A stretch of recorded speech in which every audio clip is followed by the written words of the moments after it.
Yeah, I think there are. There are probably quite a few things that we do that at some level competes with the private sector.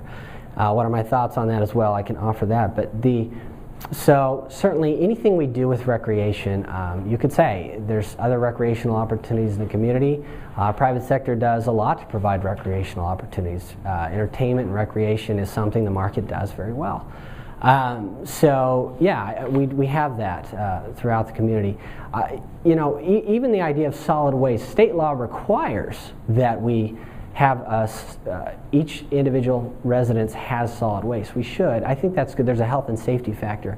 But the fact that we don't allow people to choose a different provider that's registered with the town, that's a bona fide hauler, there's done some vetting there to make sure it's legit, but to give them options on that. So obviously, what is my thoughts? My thoughts on are that we should allow competition, and we should avoid subsidizing competition. So my position hasn't been things we're doing, we need to stop doing them. My position has been if it's a recreational program, there's only a limited number of people that can sign up. They're already paying user fees. My position is they ought to be competing on equal terms, and that is to pay the full cost of their service.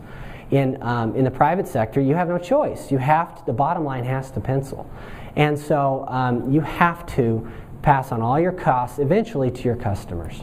And so since those are the rules the private sector must abide by, otherwise they go out of business, I think in the public sector we have an obligation to play by those same rules. And as long as we do, I'm not opposed to the facilities we have. That's fine. And as I've reached out to certain users of like Freestone Rec Center, they've all indicated to me that they're willing to pay the full cost of the service that they receive. So I don't think there's a real conflict in this notion. I just think we need to play by the same rules when we compete. So.